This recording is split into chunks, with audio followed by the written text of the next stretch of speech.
Hi, everyone. Welcome to October 2021 Becky's Anonymous live stream. Today, we're talking about disarming the white savior, how white women can end the nonprofit industrial complex. And we have Malia Lazu here to help us talk through that. Some of you may recognize her from our previous conversation about the economics of abolition.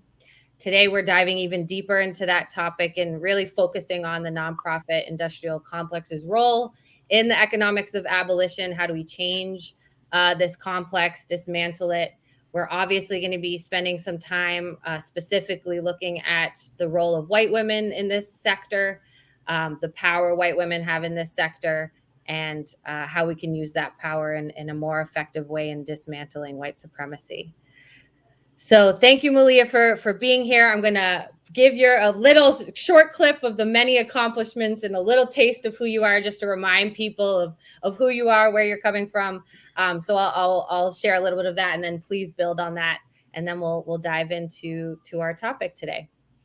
So Malia Lazu, an award-winning tenured strategist in diversity and inclusion, has sparked deep economic development and investment in urban entrepreneurship for over 20 years.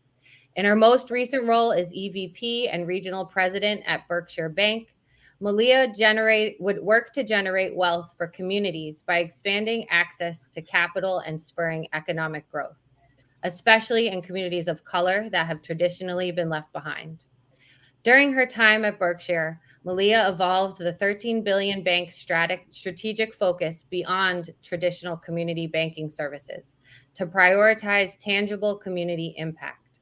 She helped to diversify the board of directors, developed a suite of financial products and programs that support entrepreneurs of color, and launched Revex Labs, a collaborative workspace and innovation hub for the urban startup community. So thank you so much for being here. Of course, that's a very small taste of who you are, and we'll get to know you a little bit more and get to hear more about your experience and what brings you to this topic. Thank you so much for having me. It's always wonderful to be on with you all. Thank you so much. We're gonna start with. I first wanted to start with. Was there anything you wanted to add to your bio about kind of this specific topic? I know. Okay, cool. No, we'll talk through my moments in the conversation, I'm sure. Awesome, great. So we're going to start with, what is the nonprofit industrial complex? A lot of our people in Becky's Anonymous already kind of use that word. They talk about being a part of it, but we first want to definitely ground ourselves and our people out there and what are we really talking about when we talk about the nonprofit industrial complex? How do we understand it as something that actually perpetuates white supremacy when it claims not to? We're going to start with this very short clip of Ashley Marie Preston. This is from a interview that they were doing on the Revolution Will Not Be Funded. They were kind of asked their opinions about that. We'll talk more about that anthology. But this was kind of her great answer to what is the nonprofit industrial complex? How does it function today? So I'll share this clip, and then Malia will start with just hearing your reactions and your elaboration on that. All right, here we go.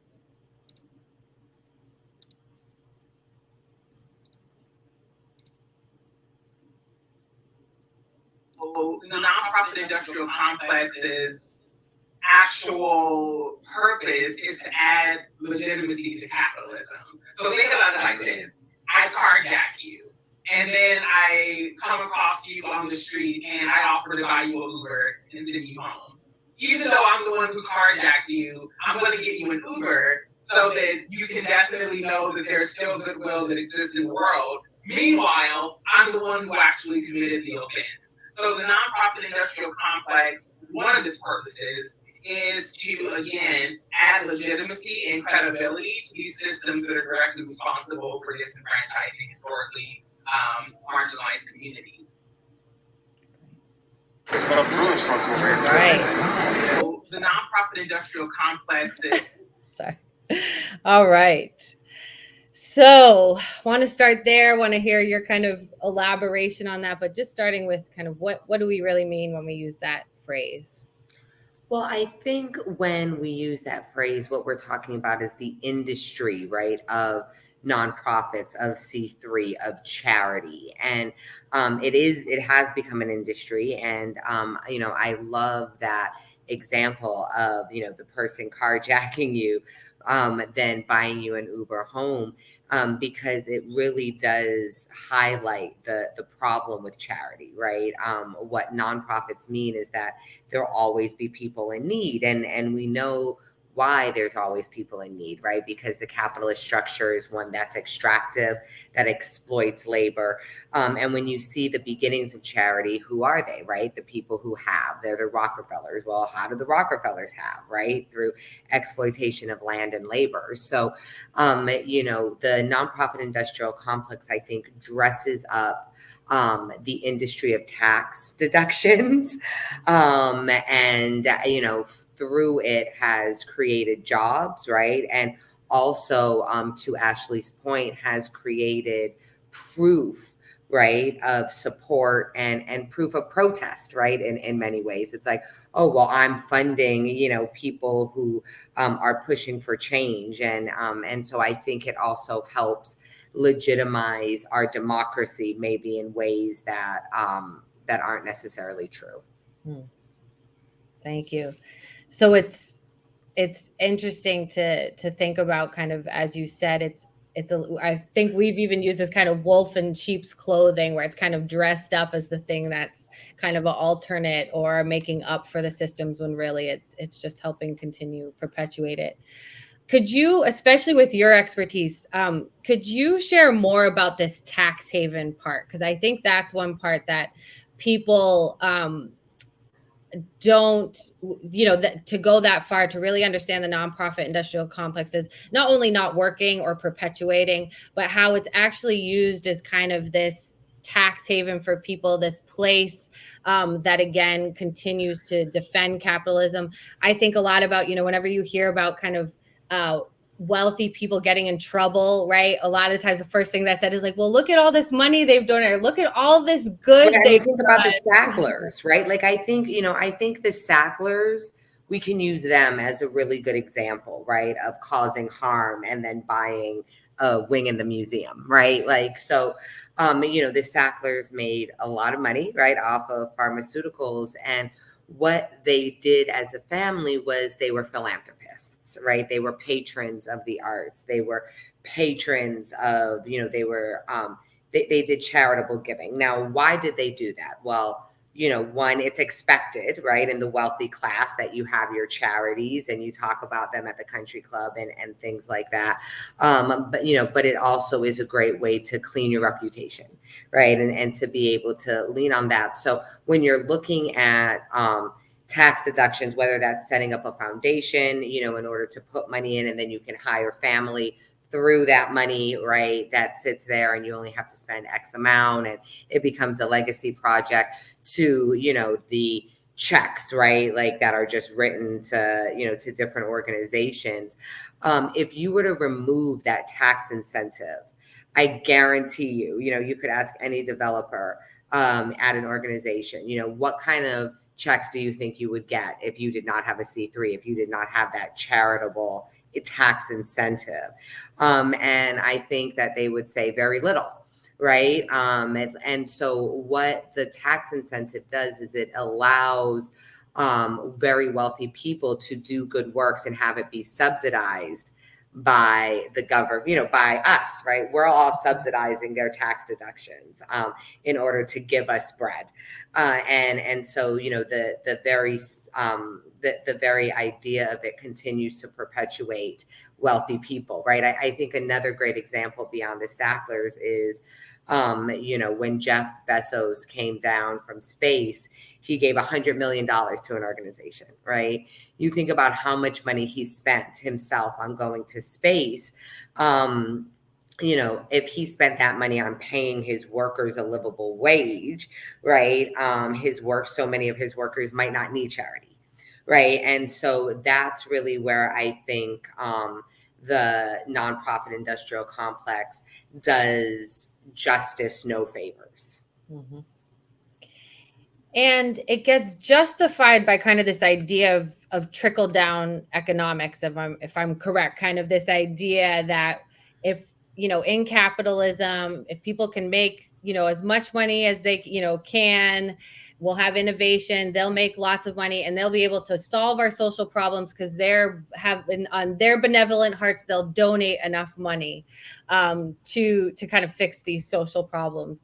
And I think it's, to your point, I think it's interesting, there's a study, I think, that shows that it's actually not wealthy people who donate the highest percentage of their money, to your point of kind of comparing, that sounds like a lot of money to us, but to Bezos, that's a very small, very tiny fraction of the amount. Exactly. And he's getting half of it back, right? Like he's able to take it off on his taxes. And I think that's an important thing to remember, right? Is that this is a wealth management strategy, right? This is not a tool for liberation. Yeah. You just you just succinctly said it. That's exactly. So, and that's kind of where we want to get to, whereas as white women, we often, and I'll say even myself as a social worker, right? I've made my career off of the nonprofit industrial complex. There's this way that we as white women, and I'm going to talk about the white women who are trying to end white supremacy. We'll get to the white women who are not, who are certainly in there. But to our audience, who are white women who identify, we often look to the nonprofit industrial complex as that tool to kind of where we think, are going to be the tools to help end these things. And so I'd like to just kind of touch on, so if it isn't the tool, right, of liberation, where do we go? What do we do? Yeah, I mean, so it's not, we live in a capitalist society, right? And so we all need to like have a job, right? And I think like it makes sense to want to work in places that seem less exploitive, right? That seem less extractive. And there's a lot of amazing work being done by nonprofits. I think if you're, a white woman in a nonprofit, see how your nonprofit can actually become BIPOC led, right? Like, I think you always want to be making sure that, whatever this work is, that it's being led from those who have the solutions. Like I think a lot about, I started my life off in the nonprofit community. I started Mass Vote when I was 19 years old, and worked in nonprofits for, over 10 years. And in that time, the most authentic, the most impactful groups that I worked with were led by people of color. I don't care if that was within the LGBTQ community, right? I don't care if that was in the disability community. I don't care if that was in this, the Black community, right? It's, you see women of color showing up and they should be leading, I think, whatever the nonprofit industrial issues are that we're talking about. And that's one way, right? Like if you're thinking about starting your own nonprofit, don't. Like, if you have money to give it to nonprofits that are led by people of color and, women of color in particular. Get yourself out of the way. I think that there's also, this idea that it keeps the power dynamic, right? So, how can I, as a white woman who, has all this privilege, how do I leverage that? Well, let me go and have my dangerous minds moment, right? Like, and, the fact of the matter is maybe, spend some of that money on actually deconstructing your own whiteness and like, then think about how to show up in, in the nonprofit world. For those who are working in the nonprofit world, and working class women, white women who want to have their work make a difference, I would say, be in coalition as much as possible with people of color. And when you're in that coalition, don't lead, don't make decisions. Like, even if you are, giving all the money. I mean, I was just, working with a group, and you could see, and it was all women, but you could see this very cultural divide between how white women wanted to do the work and how women of color wanted to do the work. And the white women got very uncomfortable, right?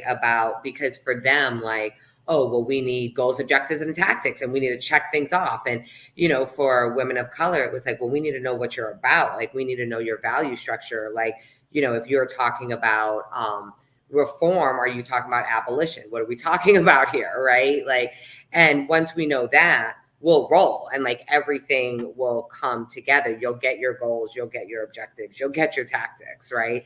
And it was really hard for the white women to let that go and not see that as like, no, this is the way we do things. This is the first thing we need to decide, right? So I think, the more that you can be a support structure for, those who actually are experiencing the problems we're trying to fix, the better your allyship will be. Thank you. I think that I'm hearing a lot of what we get, no matter what topic we're talking about, we get these kind of themes reinforced for us of, one, let go of it as the tool, right? Like, I think we as white women, particularly because for a lot of us, it's where we get our sense of power from, is the nonprofit industrial complex. It's where a lot of white women are able to climb the ladder and have a lot of power and kind of be the face more, again, comparatively to other sectors. So really us letting go of kind of, this is the tool. I heard kind of getting out of the way, which we hear a lot, that this is sometimes not about what can I do, but actually how am I getting out of the way and making space for those who are in a much better position to do what is really needed. And then third, this giving up, that's, maybe a lot of times the action is really just the resources I have. How am I giving them up to be able to be in the hands of people who can use them in a more beneficial way for the same ends, right? If we're really about the same thing, it doesn't matter if I'm getting it done or someone else is getting it done or getting, that credit for it. But we know how hard that can be for white women to kind of let go of that piece of that ownership, that control, that I gave the money, so I have a say. But again, going back to what you're saying, what Ashley's been saying, is also as white women, questioning that money that Rockefellers made is not their money, right? How did they get that money, and understand that that history there. So. Exactly. The role that everyone else played in your family's success. Yeah, exactly. All right. Well, thank you so much for those words. I want to touch on, going back to kind of why this is so particularly difficult, I think, in the nonprofit industrial sector. I really appreciate kind of that concrete example of those dynamics that you just experienced playing out, because I think that is the common experience in the more often than not, is kind of the conflict, is the divide. There's a lot that's been coming out, about the experience of women of color in the nonprofit industrial complex when they enter these organizations. Most often their experiences of more racism, of more oppression. And so I just wanted to now kind of touch on the nonprofit industrial complex's role kind of with those other structures of white supremacy. So when we think about kind of white women leading this sector, we know it's a tool that is perpetuating it. Again, getting at kind of that dichotomy, you're saying, like, we know we need jobs, we're in this position. If you could now kind of share, if we do take the nonprofit industrial complex in a different way, if we open more doors, for example, women of color taking on more of the leadership, how do we see that affecting the system overall? How do we see kind of those changes? Well, I think, the nonprofits could fund accountability in a way that it's really hard for any other space, right? So, I think about organizations like Color of Change, and, how they really work for systems change. And I think, what nonprofits can do is they can help actually lead to the real work, which is the systems change, right? So if the Amazon, as I was saying, really wants to help change Amazon's business model, right? That's actually how Amazon can help lift people from poverty, right? Same thing with Walmart, right? Same thing with all of these organizations, So I think being able to fund nonprofits in a way that help close the immediate gaps, right? Housing, right? Food, those basic needs. We're always going to need charity for that. But then really get into and support and fund the, BIPOC-led organizations that are about systems change, that are about eliminating your leadership, right? And I know it might feel weird, right? To be like, well, how radical am I comfortable getting, right? Like, because what we know is that we can't really decouple white supremacy from capitalism, at least not from American capitalism, right? But give me a few months to think about it and do some research, and I'll probably make the argument that capitalism itself cannot be decoupled from manifest destiny, right? And from the European Enlightenment experiment, but at least we know that we can't. So unless we're actually talking about starting something completely new, which I don't think, we're in a place to start talking about now. I think the best thing you can do is to get as close to that as possible, right? So organizations that are about, that are a little more uncompromising, right? That sit a little more in a socialist viewpoint, right? That talk about things like labor ownership, that have these very specific answers to capitalism. If we could, like, that's where I feel like, if we could really get our resources there, we'll then start seeing the deconstruction of white supremacy, right? So, like, yes, we need to feed the poor, and, we need to house them, and blah, blah, blah, blah, blah, right? Like, as someone who was a recipient of all of that, I'm very grateful it existed.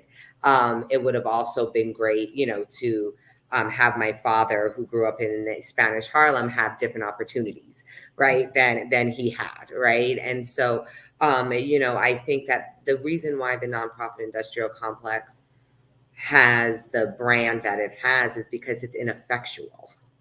Right. And so if we can get the ineffectual stuff out of the way, which I think is the continuation of white supremacy within the nonprofit industrial complex, I think we'll get a lot closer to see what this space of accountability and systems change works actually looks like. And I think, we have these moments of getting close, right? You think about like the 20s and, the conversations we were having around socialism, right? You think about the civil rights movement. You think about now, right? With the conversations that we're having around systems change, especially with police. So, we do know these threads, and they're the ones we should be consistently getting at and supporting. Thank you. So I think we're going to start winding down. Before we let you go, I wanted, on this topic, I really appreciate kind of this opportunity for the nonprofit industrial complex to kind of build that accountability.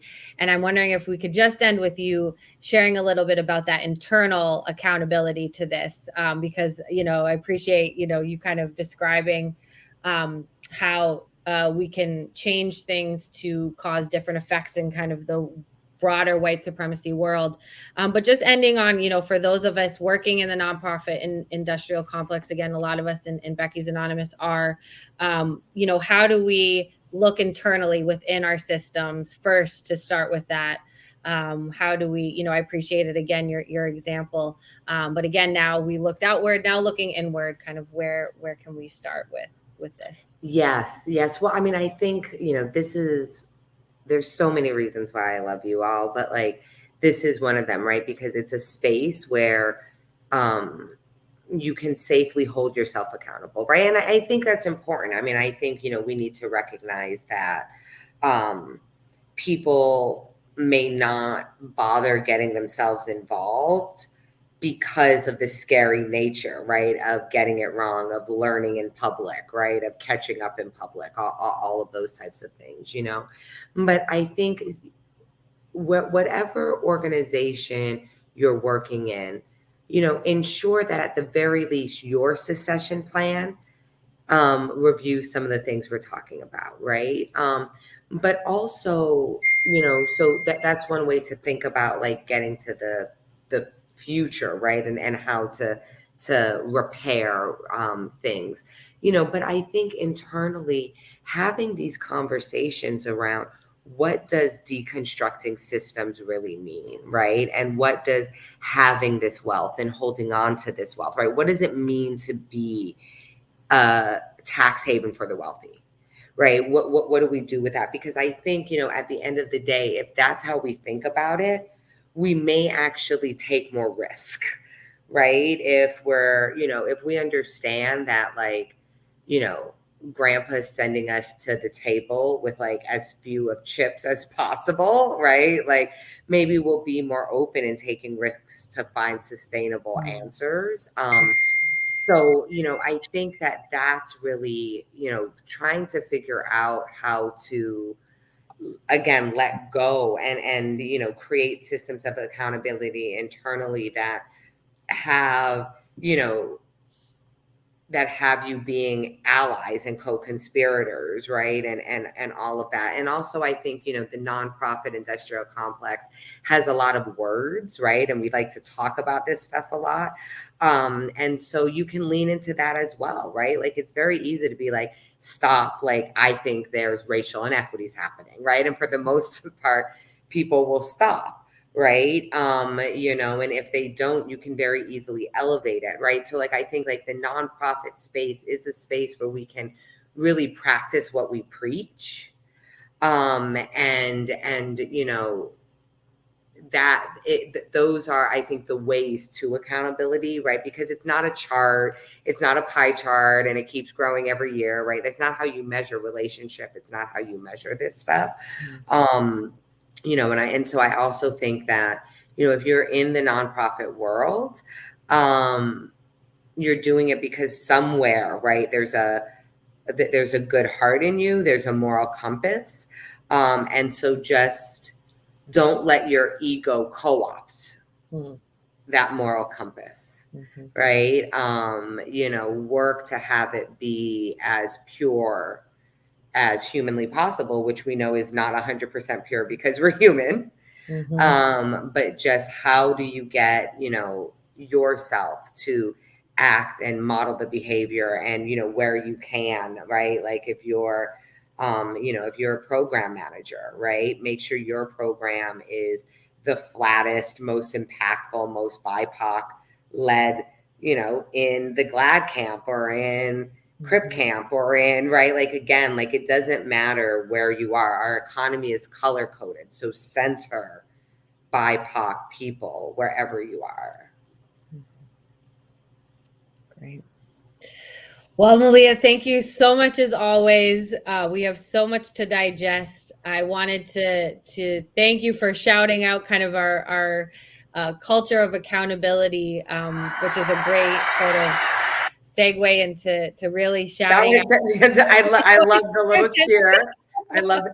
But you know, if we can just go down that rabbit hole for a quick second, because I think, you know, it is places like Becky's Anonymous that accountability happens. And I know that I have absolutely, you know, called upon some of your members in personal life, right? Like in a Facebook conversation to be like, I need a white person to jump in here. Like, I'm done with it. Like, I needed to, and I, you know, knew that would happen, and it would happen safely, and it would happen in a way that would get the job done. And so I think, you know, we really can't underestimate spaces like Becky's Anonymous. And I say that because the white women that I've worked with, and yourself included, out of Becky's Anonymous, are actually doing the work, right? Are you know, so I think you all are just such a great example of what accountability looks like. It looks like this, you know, it looks like white women deciding to do something different.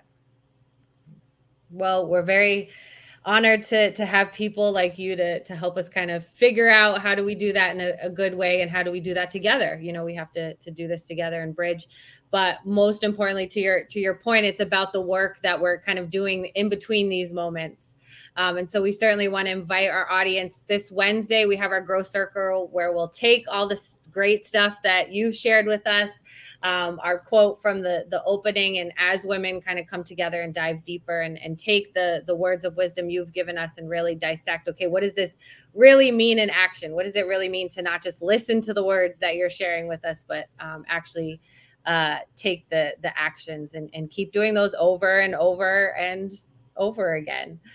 So I want to invite everyone to our Growth Circle on this Wednesday at noon and 7.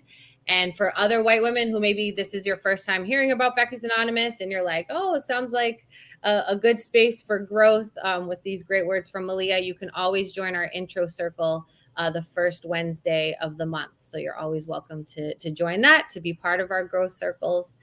I just want to quickly plug, before we get your last thoughts, Malia, and before we close out, I just want to shout out to our group just some of the resources and actions that we're profiling this month. Every month we have kind of a series of actions that we're sharing with our people and that we're encouraging people to check out.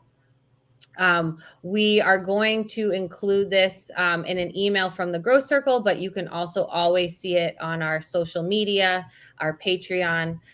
First, we'll be sharing a nonprofit industrial complex primer, how it upholds inequity and flattens resistance. We're also going to share The Revolution Will Not Be Funded Beyond the Nonprofit Industrial Complex, which is a book by Insight, Women of Color Against Insight.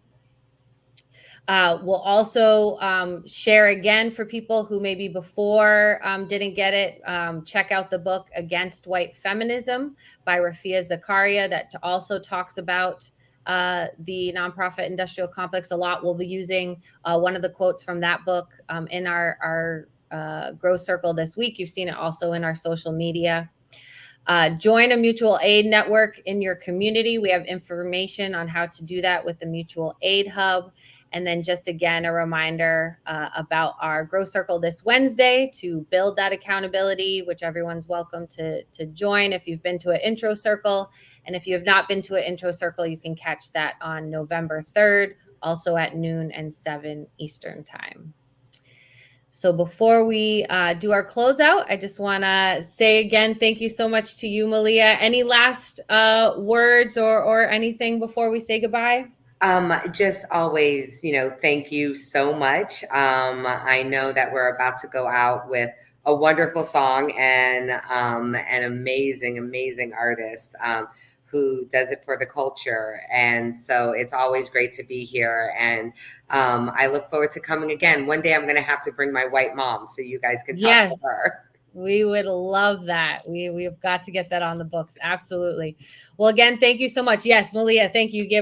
We're going to end our time together. We're going to share a video from Tracy Chapman. This is a live performance of Talking About a Revolution, touches on some of the themes, but more importantly, really just kind of encapsulates the spirit and the emotion that we're trying to lead with. So we're going to share this. Malia, thank you so much. Yes, you are always welcome back. Your mother is welcome back anytime.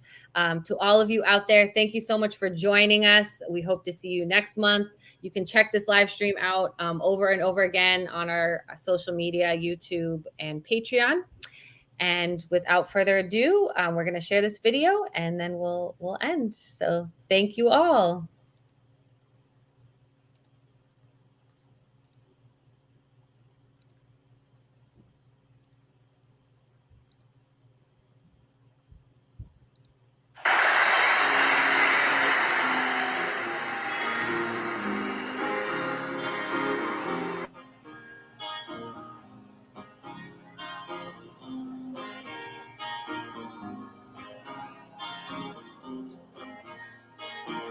Don't you know, you're talking about a revolution. It sounds like a whisper. Don't you know, you're talking about a revolution. It sounds like a whisper.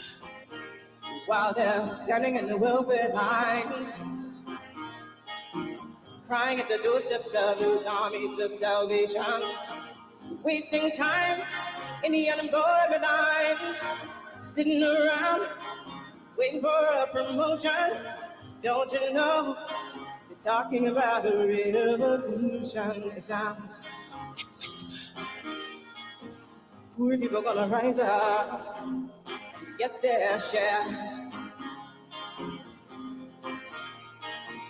Poor people gonna rise up and take what's theirs.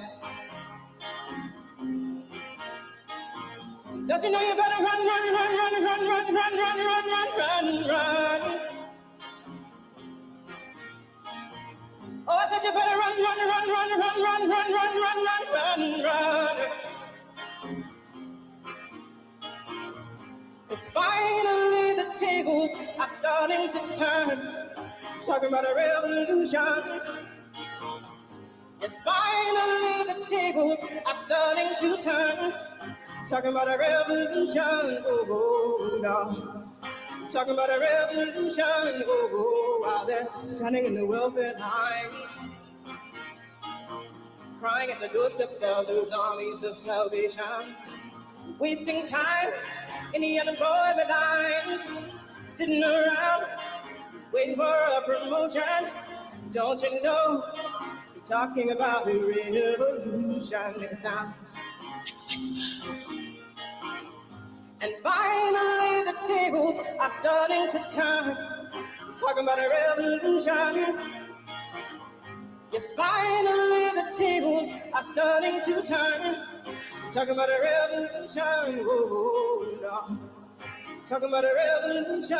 Oh, no. Talking about a revolution. Oh, no.